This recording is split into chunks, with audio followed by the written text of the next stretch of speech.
February 12, 1943. Henderson Field, Guadalcanal. The morning sun cast long shadows across crushed coral as 24 dark blue fighters sat silent on the flight line. Major William Gies checked his watch. 0600 hours. 12 Vought F4U Corsairs prepared for their first combat patrol in the Pacific War. Their distinctive inverted gull wings gave them an unmistakable silhouette against the palm trees. What the pilots waiting in those cockpits didn't know was that the mathematics of air combat were about to change forever. For 18 months, Japanese Zero fighters had owned the sky over the Solomon Islands. They could outturn any American fighter. They could climb faster at low altitude. In the horizontal dogfight, they were supreme, but the Corsairs' Pratt and Whitney R2800 double Wasp engine produced 2,000 horsepower and could climb at nearly 3,000 feet per minute. The Japanese had never seen anything that could challenge them in the vertical dimension. The war in the air was about to shift from 2 dimensions to 3, and the pilots sitting in those bent-wing birds were about to discover that owning altitude wasn't just an advantage, it was absolute dominance. If you're enjoying this deep dive into the story, hit the subscribe button and let us know in the comments from where in the world you are watching from today. The Pacific War had taught brutal lessons since December 7th, 1941. Control the air, control the battlefield. Lose the air, lose everything. For nearly 2 years, Japanese pilots had demonstrated superiority in training, tactics, and technology that shocked American forces who had believed in their own invincibility. The Mitsubishi A6M0 fighter represented the pinnacle of pre-war Japanese aviation philosophy: lightweight construction, exceptional range, maneuverability that bordered on the supernatural. At Rangoon, Singapore, Java, and across the Philippines, the Zero had swept aside British Hurricanes, Dutch Brewster Buffaloes, and American P-40 Warhawks with contemptuous ease. The Imperial Japanese Navy's elite air groups stationed at Rabaul represented the finest concentration of naval aviation in the Pacific: 700 aircraft, pilots with hundreds of combat hours, veterans who had been blooded in China, perfecting their craft against inferior opposition before the war even began. Men like Lieutenant Commander Saburo Sakai, with over 60 victories, Warrant Officer Hiroyoshi Nishizawa, who would become Japan's ace of aces. These were not merely pilots, they were artists of aerial combat, and their canvas was the sky over the Solomons. The Zero's dominance rested on a simple tactical reality. In a turning fight at 10,000 feet and below, nothing could match it. The aircraft's light weight, just 4,000 pounds empty, meant it could pivot inside any American fighter's turning circle. Its Nakajima Sake engine produced only 1,100 horsepower, but driving such a light airframe, that was enough to outclimb early American fighters at low altitude. American pilots had learned the hard way: never try to turn with a Zero, never get slow, never fight on the Japanese pilots' terms. The graveyard of the Pacific was littered with the wreckage of Wildcats and Warhawks, whose pilots had forgotten these rules and paid with their lives. Lieutenant Kenneth Walsh knew these rules. He had been a former enlisted man who earned his wings through determination rather than Annapolis pedigree. Born in Brooklyn, raised in Jersey City, he'd enlisted in the Marine Corps in 1933 at age 17. He'd worked as an aircraft mechanic before earning his wings, giving him an intimate understanding of what made aircraft work and what made them fail. Now, in February 1943, Walsh sat in the cockpit of an F4U Corsair at Henderson Field, preparing for his first combat mission in the type. He had only 25 hours in the aircraft before arriving at Guadalcanal. 25 hours to master a machine that Navy pilots called the Ensign Eliminator and Bent Wing Widowmaker. The Corsair was unlike anything Walsh had flown. Its 13-foot 4-inch Hamilton standard propeller required the distinctive inverted gull wing design to provide adequate ground clearance. The long nose blocked forward visibility during landing. The massive torque from that enormous engine could flip the aircraft on its back if you advanced the throttle too quickly. The left wing stalled before the right, causing vicious snap rolls at low speed. The Navy had rejected it for carrier operations. Too dangerous, too unforgiving, too likely to kill inexperienced pilots. But what made the Corsair deadly to fly also made it deadly in combat. 6 Browning M2 50 caliber machine guns mounted in the wings. Each gun fired 750 rounds per minute. Total ammunition load, 2,350 rounds. Enough firepower to see a zero in half with a 2-second burst. But firepower alone didn't win dogfights. The zero still turned tighter. The zero still had combat-proven pilots with years of experience. What the Americans needed was a way to negate the zero's advantages entirely, to fight a different kind of battle, to change the rules of engagement so fundamentally that Japanese tactical doctrine became obsolete. The answer was altitude, but not just flying high. The answer was vertical maneuverability, the ability to convert altitude into speed, and speed back into altitude faster than the enemy could follow. The ability to dictate when, where, and how combat occurred. The ability to attack from above, kill, and escape upward before the enemy could respond. The Corsair could do something no American fighter had done before. It could dominate the vertical dimension of combat. February 14, 1943. Valentine's Day. VMF 124 launched to escort B-24 Liberators on a raid against Kahili Airfield in Papua New Guinea. With them flew P-30s and P-40s, the standard escort fighters that had been bleeding against Japanese Zeros for months. The formation droned north over the Solomon Sea. Below, the water stretched endlessly blue-green, dotted with islands covered in jungle so thick it looked solid from altitude.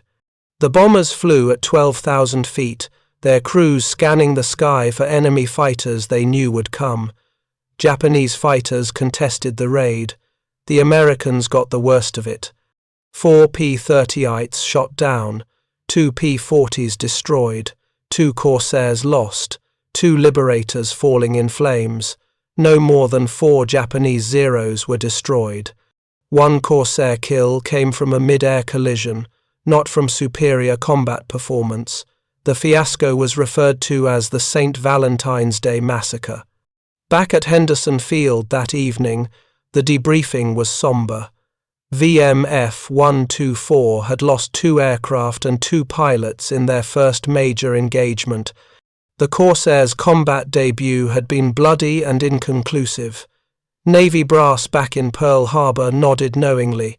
They'd been right to reject the bent-wing bird for carrier operations. Too difficult to fly, too temperamental, too dangerous. But Walsh and the other surviving pilots of VMF 124 saw something different in the debriefing data. Yes, they'd lost 2 aircraft. But those losses had come from tactical mistakes, not aircraft limitations. The pilots had been trying to fight the Zero on the Zero's terms, getting slow, turning horizontally, dogfighting at altitudes where the Japanese fighter excelled. The Corsair's specifications told a different story. Maximum speed over 400 miles per hour, climb rate of 2,900 feet per minute. At altitude, where the air thinned and naturally aspirated engines struggled, the Corsair's mechanically supercharged R2 800 maintained power. The Zero's performance degraded above 15,000 feet. The Corsairs improved. Walsh spent the next 2 weeks studying every report from the Valentine's Day engagement. He interviewed other pilots. He flew practice missions, testing the Corsairs' capabilities. He pushed the aircraft to its limits, learning what it could do that other American fighters couldn't. Most importantly, he stopped thinking about air combat as a horizontal contest. The breakthrough came from understanding energy management. Every aircraft in flight possessed 2 forms of energy: kinetic energy from forward speed and potential energy from altitude. In traditional dogfighting, pilots burned energy in tight turns, trying to get on an enemy's tail.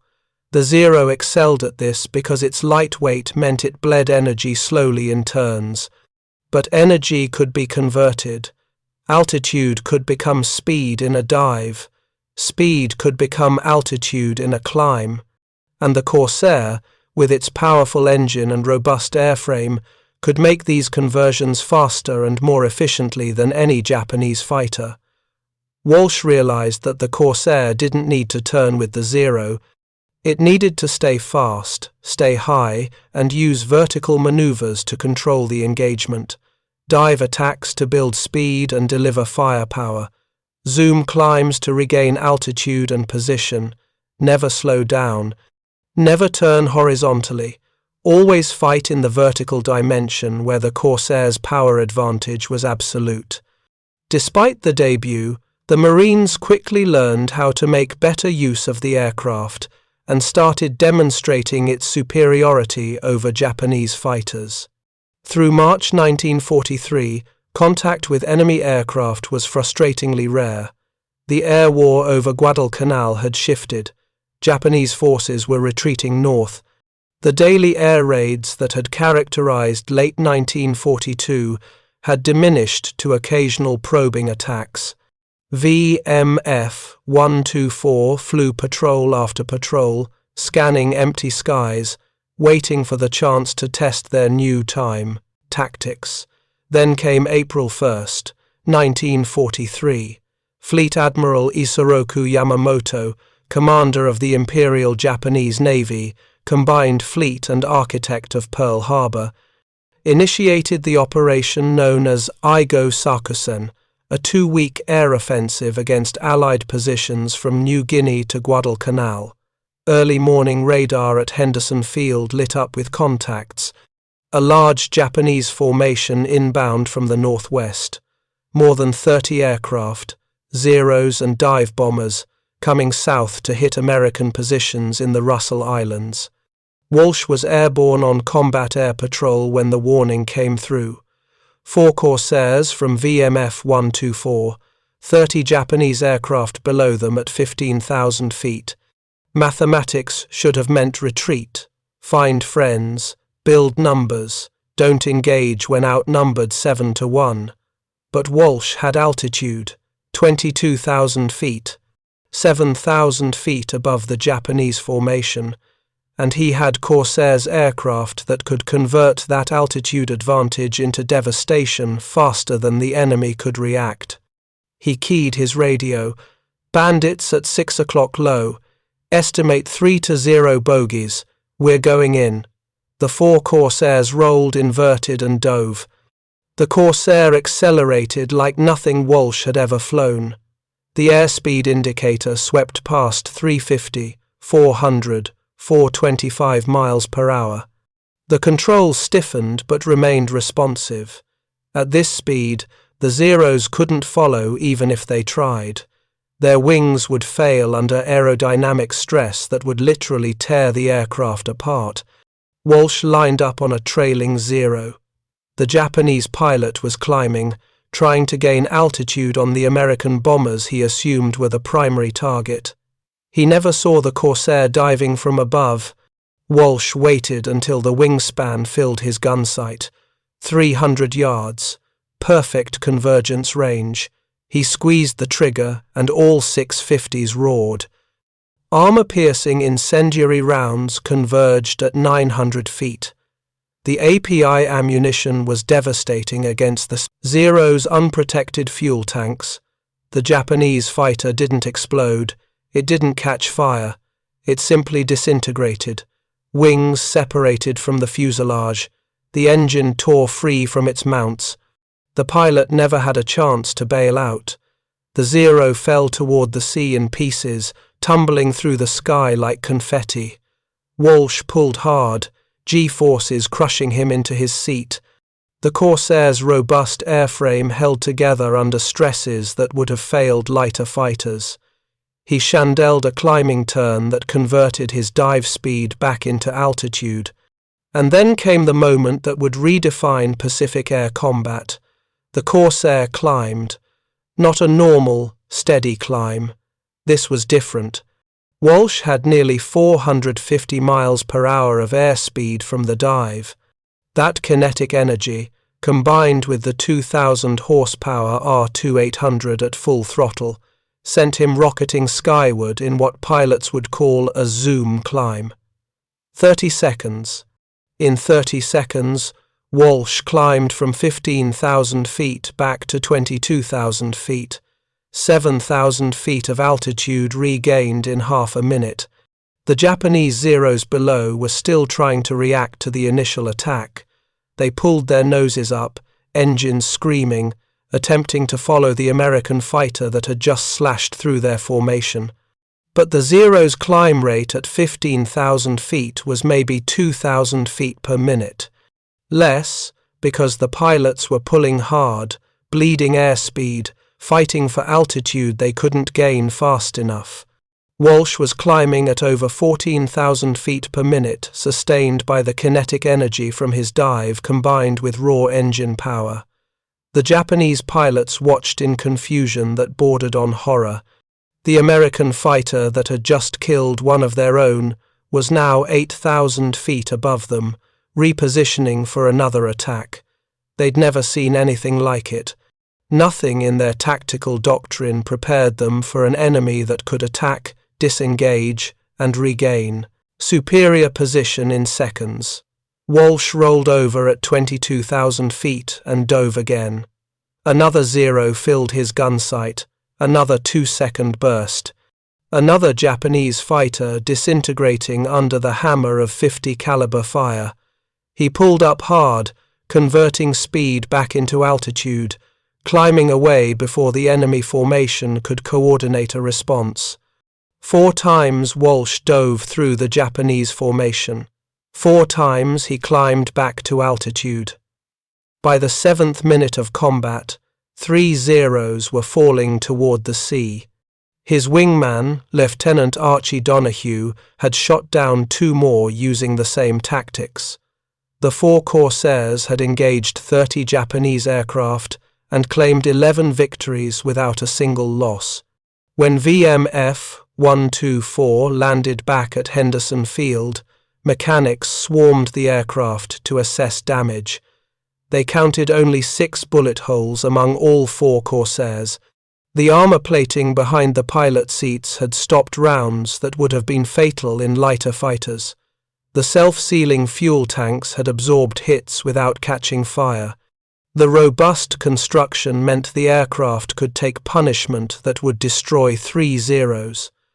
But more than survivability, the engagement had proven Walsh's theory. The Corsair didn't need to outmaneuver the Zero, it needed to own the vertical dimension. Dive attacks delivered overwhelming firepower. Zoom climbs regained altitude faster than the enemy could follow. The Japanese couldn't counter tactics they'd never encountered. They couldn't follow into vertical maneuvers their aircraft couldn't sustain. The tactical equation had shifted. The age of the horizontal dogfight was ending. The age of vertical combat dominance had begun. Word of the new tactics spread through Marine squadrons at Henderson Field like wildfire.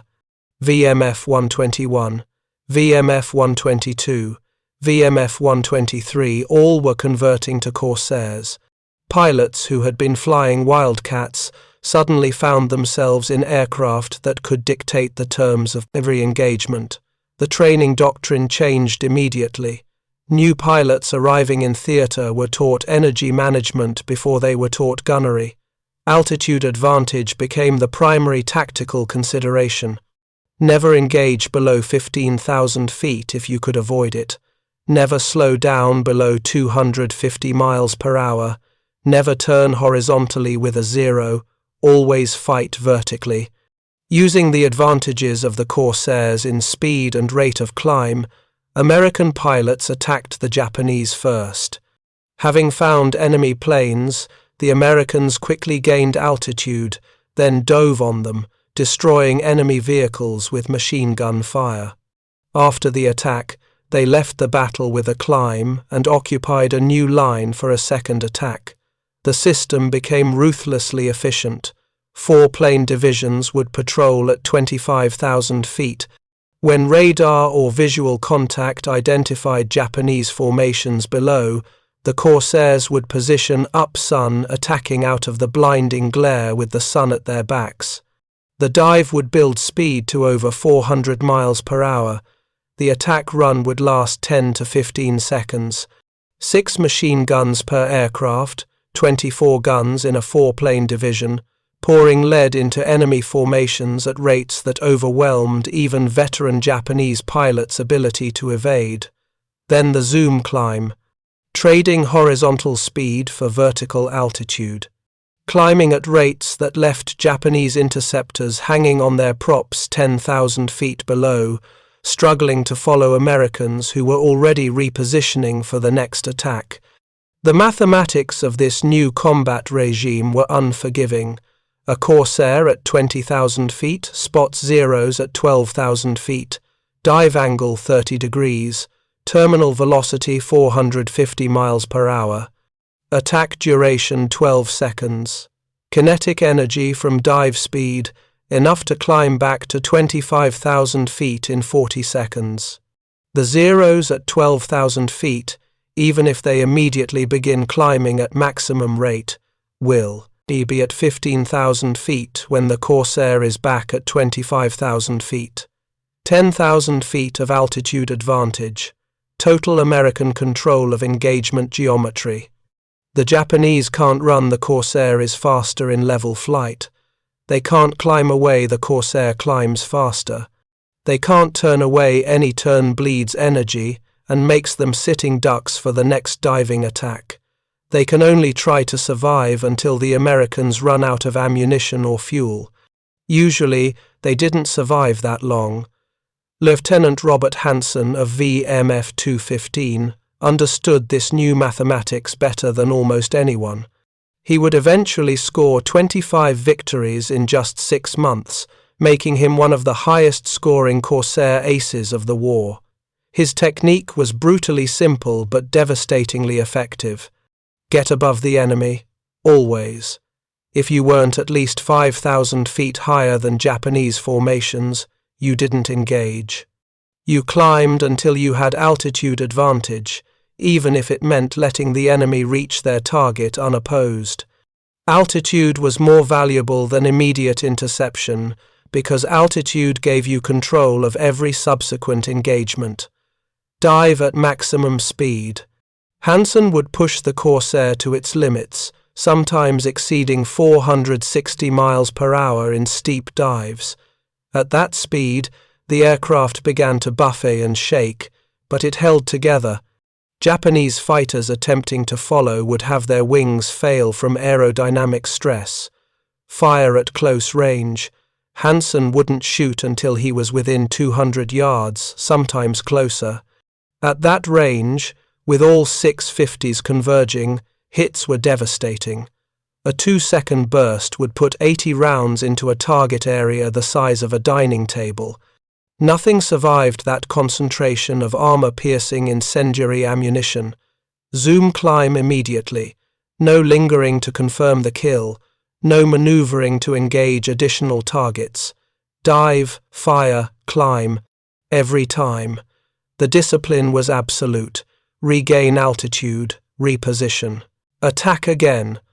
On January 14, 1944, Hansen demonstrated the perfection of this system. He shot down 5 Japanese fighters in a single mission, methodically picking them off one by one as they tried to protect a bomber formation. Each kill followed the same pattern: dive from altitude, 1 burst, zoom climb, reposition, repeat.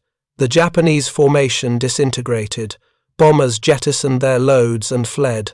Escort fighters broke formation trying to evade diving attacks they couldn't counter. 5 Zeros fell into the sea. Not a single Corsair was damaged.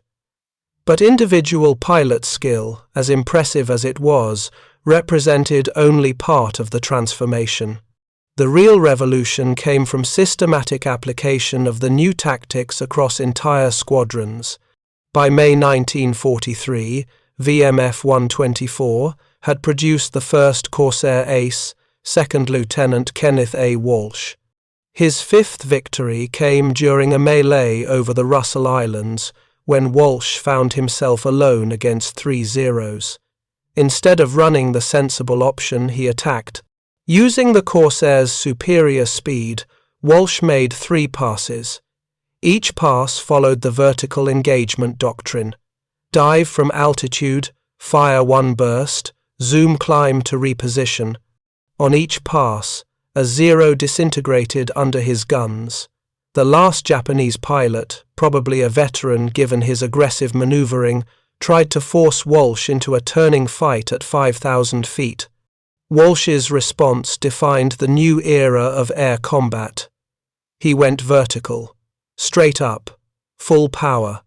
The Corsair climbed nearly straight into the sky until the Zero, trying desperately to follow, stalled and fell away. Walsh rolled over at the top of his climb and dove, catching the Zero as it tried to recover from its stall. A long burst from the 50s tore the enemy fighter in half. Walsh would remember, "I learned quickly that altitude was paramount. Whoever had altitude dictated the terms of the battle, and there was nothing a Zero pilot could do to change that we had him." The F4U could outperform a Zero in every aspect except slow speed maneuverability and slow speed rate of climb. Therefore, you avoided getting slow when combating a Zero. The tactical doctrine was now gospel. If you find yourself slow and low against a Zero, you've made fatal mistakes. The goal was to never be in that position. Stay fast, stay high, fight vertically. The Zero couldn't counter this because its entire tactical philosophy was built around horizontal maneuverability that became irrelevant when the Americans refused to fight horizontally. Japanese pilots began reporting encounters with the new American fighter to their commanders at Rabaul. The reports were disturbing and consistent. The Corsair was faster than any Japanese fighter. It could dive faster. It climbed faster at altitude. Its firepower was devastating. Most troublingly, American pilots seemed to have developed tactics specifically designed to negate every Japanese advantage. The Zero could still outturn the Corsair at slow speeds, but American pilots never fought at slow speeds. They stayed fast, used altitude advantage, and engaged only on their terms.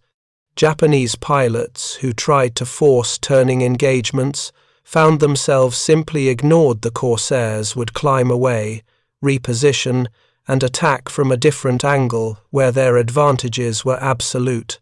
By summer 1943, the psychological impact was becoming as significant as the tactical advantage. Japanese pilots who had never known defeat were beginning to experience something unfamiliar: fear. The sound came first, that distinctive whistle. When a Corsair dove at speeds exceeding 400 miles per hour, air rushing through the oil cooler intakes in the wing roots created a banshee wail that Japanese ground troops learned to terrorize. They called it whistling death. When you heard that sound, death was seconds away.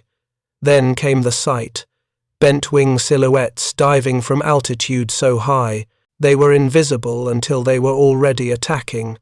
By the time you saw them, they were firing. By the time you reacted, They were climbing away, already 8,000 feet higher, repositioning for another pass you couldn't evade. Japanese pilots who survived encounters with Corsairs returned to Rabaul with reports that strained belief among commanders who hadn't experienced the new tactics firsthand. Zeros attempting to intercept Corsair formations would climb to 15,000 feet, only to find the Americans cruising at 25,000 feet. By the time the Zeros climbed to 20,000 feet, the Corsairs would have attacked, killed multiple aircraft, and climbed to 30,000 feet. It was like fighting an enemy who could teleport. Attack from above, disappear upward, reappear from a different angle, attack again, always faster, always higher, always in control of when and how combat occurred. The tactical revolution extended beyond pure fighter operations. Marine pilots discovered the Corsair could carry bombs. First, a single 500-pound bomb, then a 1,000-pound bomb on the centerline rack. The Corsair became a fighter bomber capable of escorting itself to target, delivering ordnance with dive bomber accuracy, then fighting its way home. Japanese positions that had been relatively safe from fighter attack now faced devastating strikes from aircraft that could bomb them and then shoot down any defending fighters. The Corsair's versatility multiplied its impact. You couldn't dismiss it as just a fighter or just a bomber. It was both, simultaneously, and it excelled at both roles. In August 1943, over 100 Japanese aircraft launched from Rabaul to attack American shipping at Guadalcanal. They were met by 32 Corsairs from 4 Marine squadrons. The battle that followed demonstrated the complete reversal of air superiority in the Pacific. 77 Japanese aircraft were destroyed for the loss of 6 Corsairs, a devastating 13-to-1 kill ratio that would be repeated again and again over the coming months. Lieutenant Commander Teo Tanimizu, a veteran Japanese pilot with over 30 victories, survived the encounter. His after-action report reached command at Rabaul within hours. The language was blunt, almost defeatist, unusual for Japanese military communications, where acknowledging weakness was culturally difficult. The new American fighters do not fight as we do. They strike from above like hawks, fire their terrible guns, and climb away before we can react. Our Zero is no longer superior.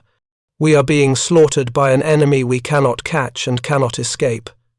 The report was filed. Commanders read it. Some dismissed it as defeatism from a shaken pilot. Others understood its implications. The carefully cultivated cadre of elite Japanese naval aviators, men who had trained for years, veterans with hundreds of combat hours, were being systematically destroyed by American pilots with minimal experience in an aircraft that was less than 6 months into combat operations. Japan couldn't train replacements fast enough. The Naval Air Training Command had taken 3 years to produce a carrier-qualified pilot before the war. Now, with combat attrition exceeding 100 pilots per month in the Solomons alone, training times were being compressed to 6 months. Less. New pilots arrived at Rabaul with minimal flight hours, no combat experience, and tactics that had become obsolete. They died in droves. Sometimes entire formations were wiped out without achieving a single victory. The Americans called it turkey shoots. Japanese commanders called it catastrophic attrition. Whatever the terminology, the result was the same. Japanese air power in the South Pacific was being bled white, and at the center of this catastrophe, driving it forward with ruthless efficiency, were bent-wing American fighters that could climb 4,000 feet per minute straight into dogfights and emerge victorious against any opposition. The technical evolution of the Corsair reached its wartime pinnacle in late 1944. The F4U variant featured an upgraded Pratt & Whitney R2 818W radial engine.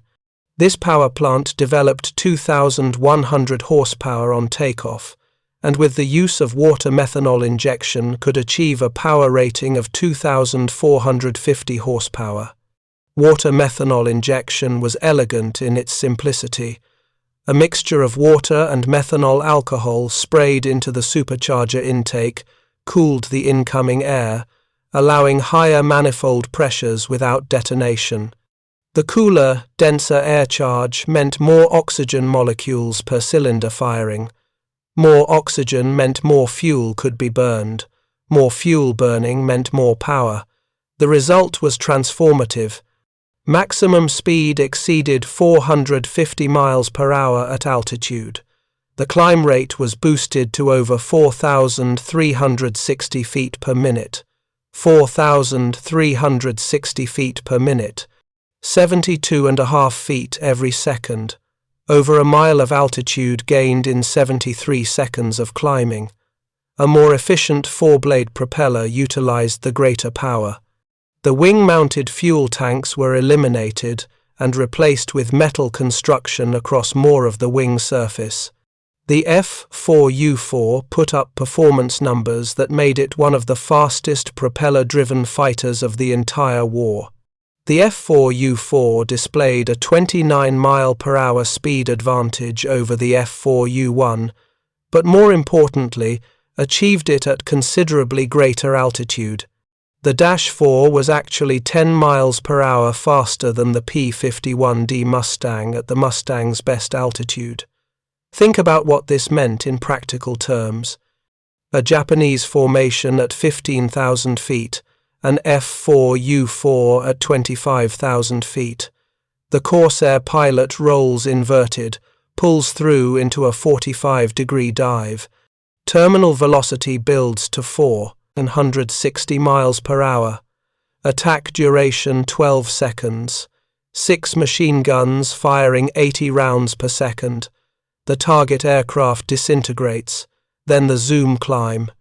The pilot pulls 6 Gs at the edge of blackout and points the nose skyward. The water methanol injection kicks in with a button press. 2,450 horsepower driving a four-blade propeller that's converting every available ounce of power into thrust. The Corsair climbs nearly straight up. In 40 seconds, the F4U is back at 30,000 feet, 5,000 feet higher than it started. The Japanese formation below hasn't moved from 15,000 feet. They're trying to organize a defense against an enemy they can't catch, can't follow, and can't escape. If you find this story engaging, please take a moment to subscribe and enable notifications. It helps us continue producing in-depth content like this. The F4U began deploying to the Pacific during the final 4 months of the conflict in 1945. Kenneth Walsh, the first Corsair ace, finished out the war in the F4U, recording his final victory in the aircraft. But by then, Japanese air power was already broken. The aircraft that might have defined a new generation of aerial combat arrived too late to face worthy opposition. Yet the F4U capabilities demonstrated something profound about the future of air combat. The vertical dimension wasn't just tactically superior, it was physically dominant. An aircraft that could climb faster than its opponent could follow would control every engagement. Speed in level flight mattered, firepower mattered, but the ability to convert between potential energy altitude and kinetic energy speed faster than the enemy defined who lived and who died. The jet age would take this principle to its logical conclusion, but in 1944 and 1945, piston engine fighters reached their performance apex, and the F4U Corsair represented the summit of that development. While engineers refined the Corsair's technical capabilities, combat pilots refined the tactical doctrine that made those capabilities devastating. No squadron demonstrated this more effectively than VMF-214 under Major Gregory "Pappy" Boyington. Boyington had flown with the Flying Tigers in China, claiming 6 aerial victories before rejoining the Marine Corps in September 1942. In early 1943, he was assigned to Marine Aircraft Group 11 in the South Pacific. At age 31, he was a decade older than most Marine pilots. They nicknamed him Pappy. Some called him Gramps. In September 1943, Boyington took command of Marine Fighter Squadron 214. The squadron had been reformed from replacement pilots who hadn't been assigned to regular squadrons orphans in the Marine aviation system, men who'd been left behind when their original units rotated home, pilots fresh from training with no combat experience, veterans separated from their squadrons by illness or administrative shuffle. They called themselves the Black Sheep. The name came from the circumstances of their formation unattached pilots who'd been left out somehow in the shuffle. Some were veteran combat pilots with several kills to their credit. Others were newly arrived replacements eager to prove themselves. All shared one characteristic. They'd been told to sit and wait while the war went on without them. Boyington welded them into killers. His tactical philosophy was aggressive to the point of recklessness. Take the fight to the enemy. Never wait for the Japanese to come to you. Go to their airfields. Circle over their bases. Force them to launch and fight on your terms. Use the Corsairs' advantages ruthlessly. Stay high, stay fast. Attack from altitude. Kill and climb away. Repeat until the enemy is destroyed or runs out of aircraft. On October 17, 1943, Boyington demonstrated this philosophy perfectly. He led 24 Corsairs in a sweep over Kahili Airfield at the southern tip of Bougainville, where 60 hostile aircraft were based. The Black Sheep circled the field deliberately, goading the enemy into sending up a large force. In the fierce battle that followed, 20 enemy aircraft were shot down, while the Black Sheep returned to their base without loss. The tactic was psychologically devastating.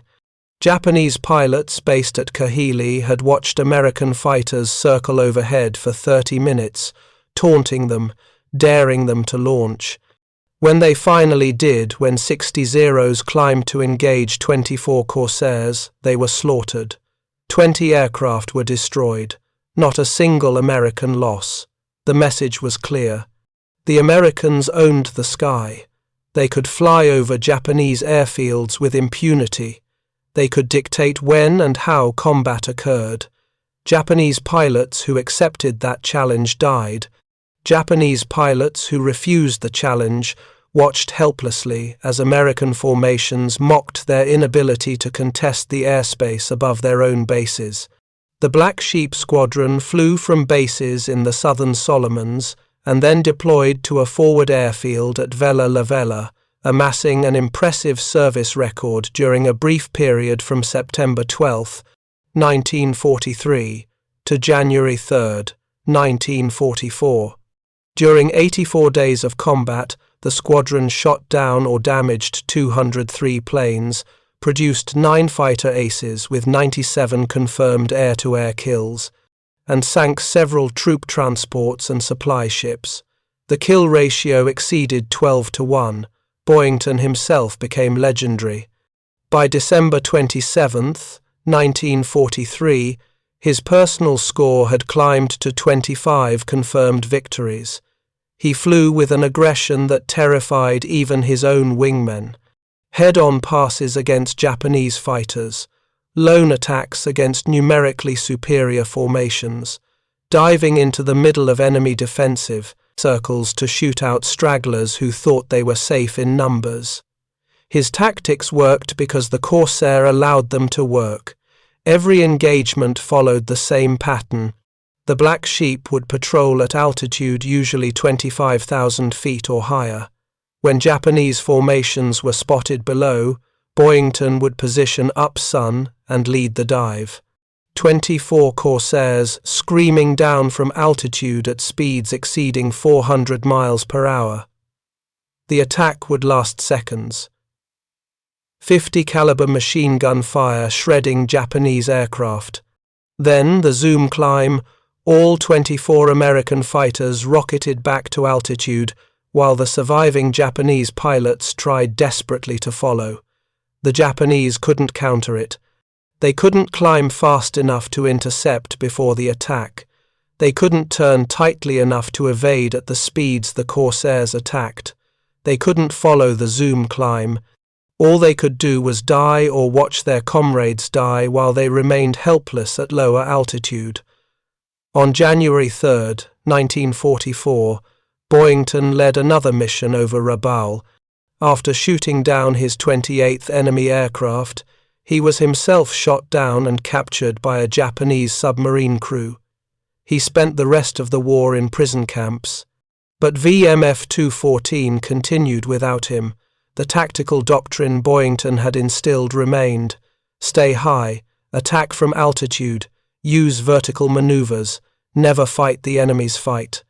The Black Sheep kept killing Japanese aircraft at rates that strained belief among commanders who received the after-action reports. The squadron's success wasn't unique. Across the Solomon Islands, every Marine Corsair squadron was achieving similar results. VMF 215 under Lieutenant Robert Hansen, VMF 121, VMF 222, VMF 213, all employed the same vertical combat doctrine, all achieved kill ratios that exceeded 10-1.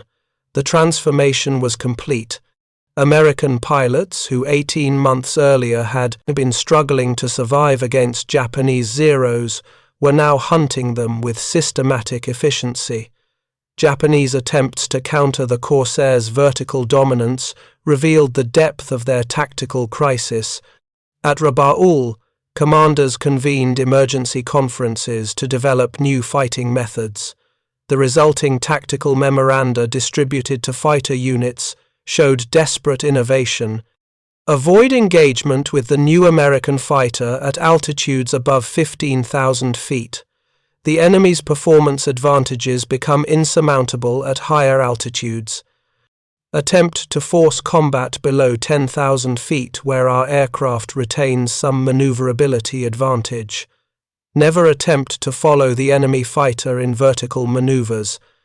The Corsair's engine power allows sustained climbs that will leave our aircraft stalled and vulnerable. When the enemy climbs, dive away to gain speed, then level off and attempt to disengage. Coordinate attacks from multiple angles simultaneously. The enemy's tactic is to attack from above and climb away. If our fighters can position both above and below enemy formations, we may catch them during their climbing recovery. These tactical modifications were sound in theory. In practice, they failed because the Corsairs' advantages were too overwhelming to overcome with tactics alone. Japanese pilots couldn't avoid combat above 15,000 feet because American formations routinely patrolled at 25,000 feet. To force combat lower, Japanese fighters had to climb to engage.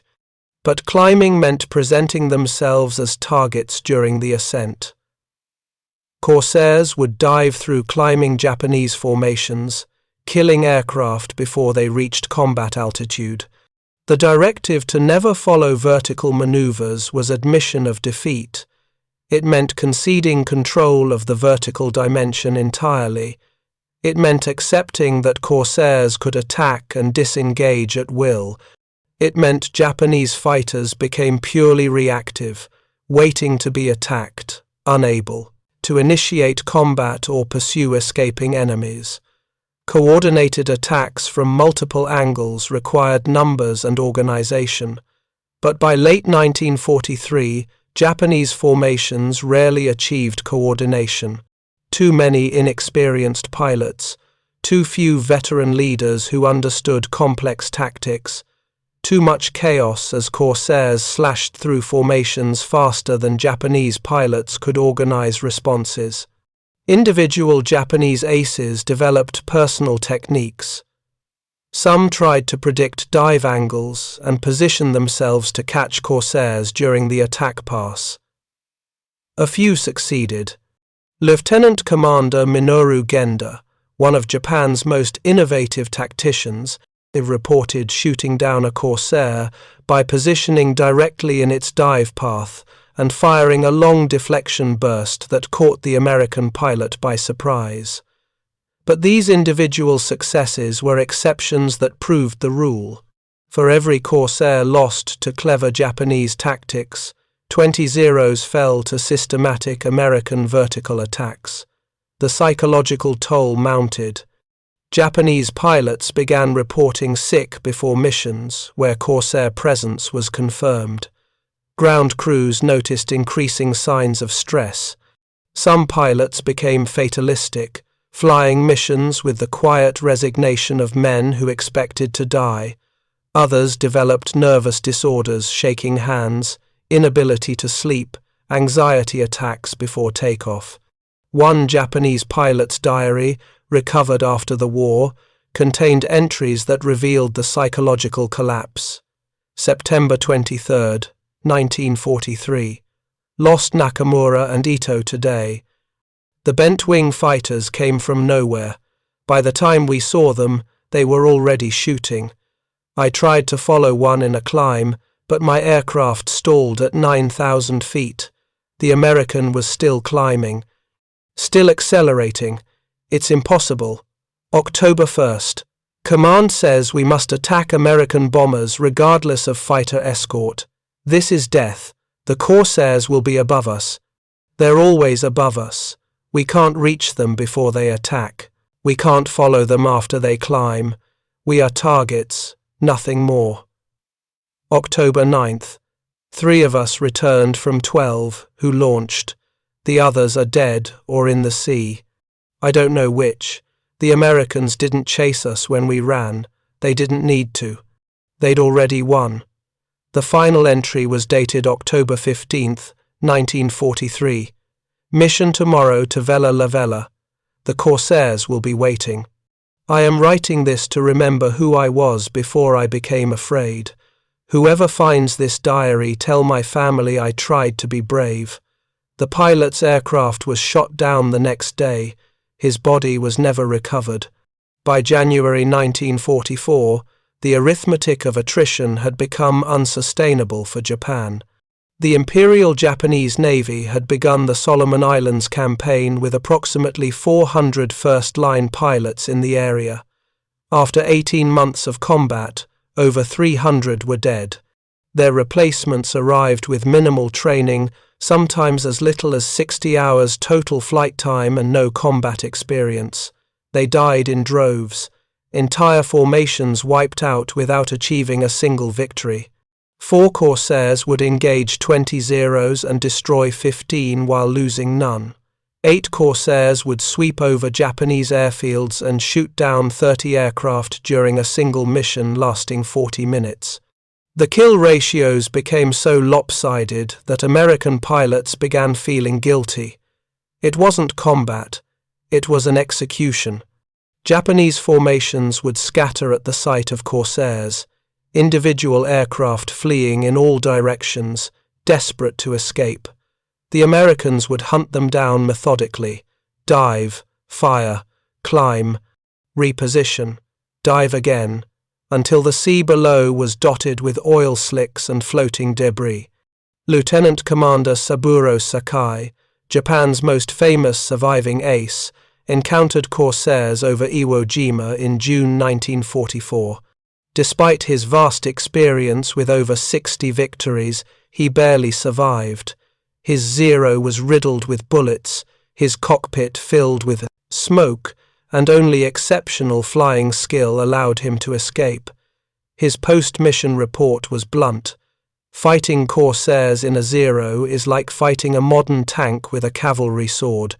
Brave, perhaps, but stupid and fatal.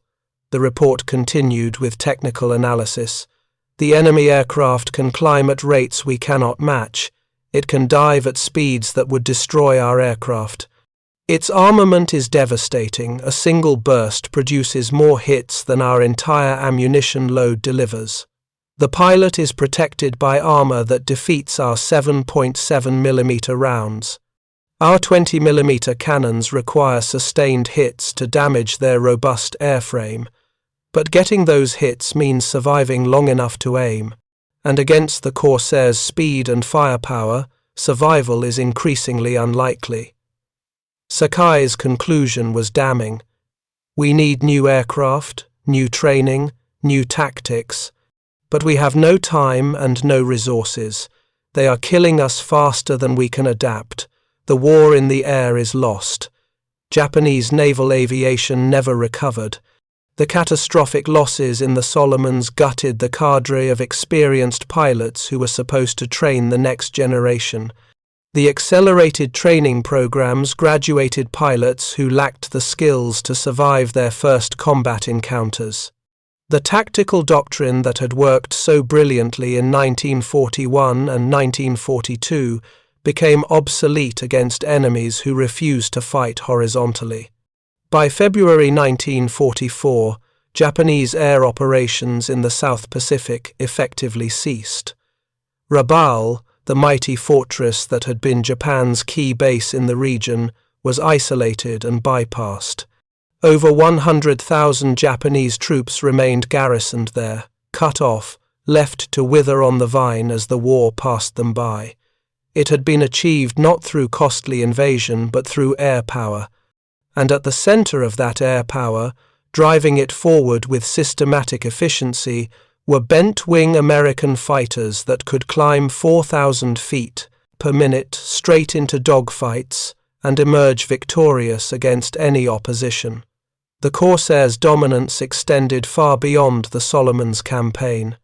As American forces advanced across the Pacific, Corsair squadrons provided fighter cover, close air support, and offensive strikes against Japanese positions from the Marshall Islands to Okinawa.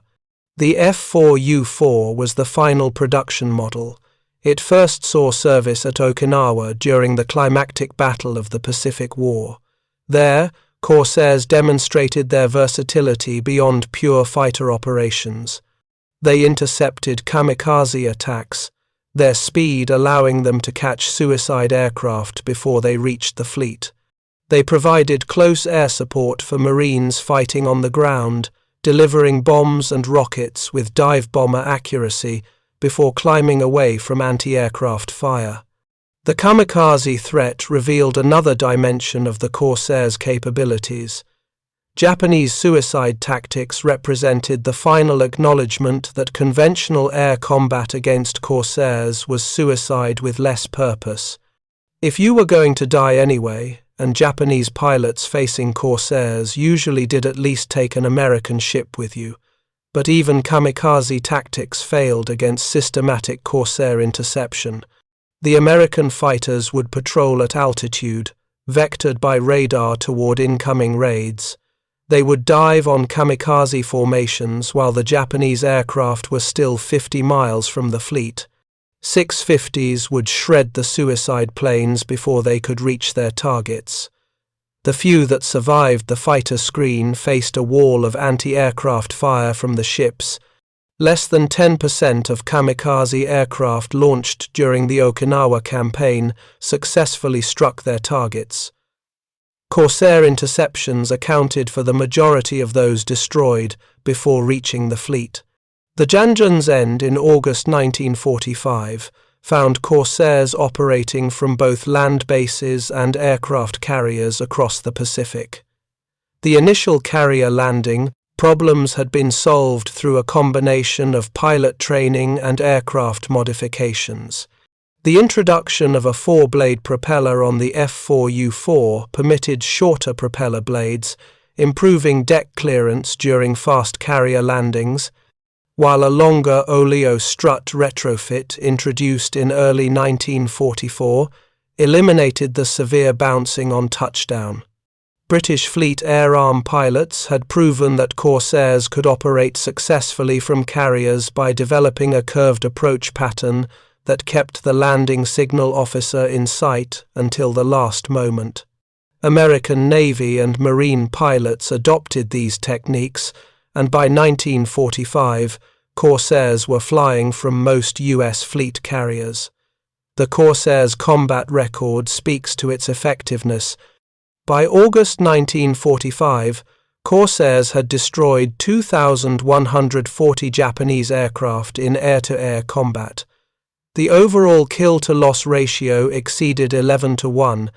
23 U.S. Marine fighter aces scored 5 or more aerial victories in Corsairs. 24 Navy fighter aces achieved ace status flying the bent-wing bird. But statistics alone cannot capture the revolution the Corsair represented. The aircraft fundamentally changed how air combat was conceived and executed. For centuries, fighting had occurred in 2 dimensions. Knights jousted on level plains. Ships engaged on level seas. Early aircraft fought primarily in the horizontal plane, circling and turning to gain advantage. The Corsair made altitude a renewable resource. You could spend it diving to attack, then recover it through superior climb performance faster than the enemy could follow. The vertical dimension wasn't just another direction to maneuver. It was a dimension of dominance that rendered traditional horizontal dogfighting tactics obsolete. This principle would define air combat for the next 70 years. Every successful fighter design from the Korean War through the Jet Age prioritized vertical performance, the ability to accelerate in a climb, the ability to sustain energy in vertical maneuvers, the ability to outclimb and outclimb rate the enemy. The Corsair taught this lesson definitively. Japanese pilots learned it the hard way through blood and defeat. American pilots learned it through victory. Future generations learned it from the combat records and after-action reports that showed one inescapable truth: own the vertical, own the battle. The war continued even after Japan's surrender. The Corsair's operational life extended decades beyond World War II. In Korea, Corsairs flew 80% of all U.S. Navy and Marine close support missions. The F4U variant, with its 2,760 horsepower engine, could carry 4,000 pounds of ordnance more than some medium bombers. Lieutenant Guy Bordelon became the Navy's only ace in Korea, flying an F4U night fighter, shooting down 5 North Korean aircraft. All 5 victories came at night, the Corsair's radar allowing Bordelon to find and destroy enemy aircraft in complete darkness. The aircraft remained in production until 1952. 12,571 Corsairs were built, the longest production run of any World War II fighter. A remarkable 36 years separated the prototype's first flight in 1940 from the final retirement of combat Corsairs in 1976. The Corsair's final combat came in 1969 during the Soccer War between Honduras and El Salvador. Both nations flew Corsairs. Captain Fernando Soto of the Honduran Air Force shot down 3 Salvadoran aircraft, including 2 Corsairs, making him possibly the last piston-engine fighter ace in history. It was fitting. The aircraft that had revolutionized air combat by mastering the vertical dimension fought its last battle against itself. 2 Corsairs, pilot skill determining the victor, climbing and diving in the 3-dimensional aerial ballet that their designers had enabled 29 years earlier. On a museum wall in Pensacola, Florida, hangs a faded tactical directive from April 1943. The document is barely legible, the paper yellowed with age, the typewriter ink faded nearly to nothing. But the words remain clear to anyone who takes the time to read carefully. 2. All Marine fighter squadrons, Solomon Islands Theatre, from Marine Aircraft Group 11, Tactical Development Section Subject, Vertical Combat Doctrine, F4U Corsair Operations, based on combat experience from February through March 1943. The following tactical procedures are now mandatory for all Corsair operations. Maintain altitude advantage at all times.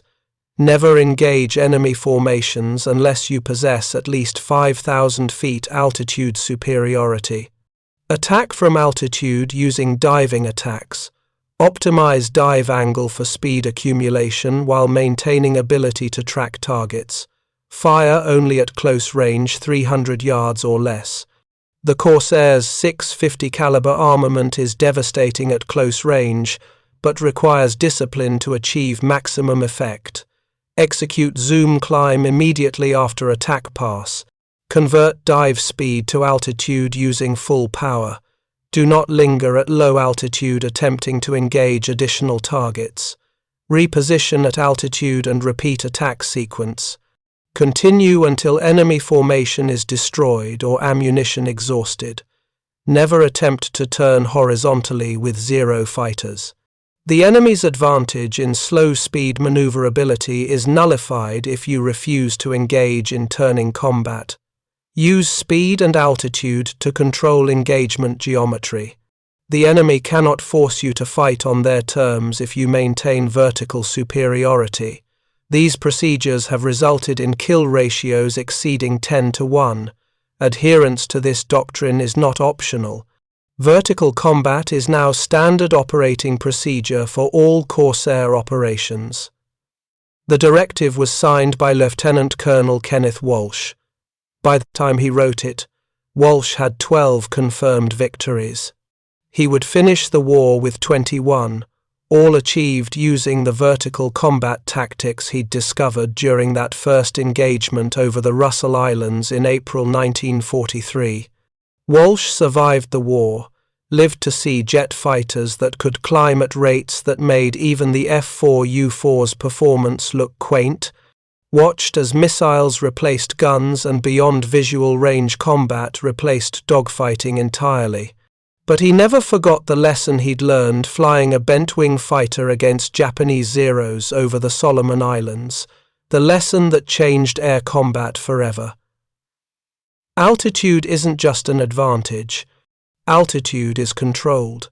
The ability to climb faster than your enemy can follow means you dictate when combat begins and when it ends. You choose the attack angle.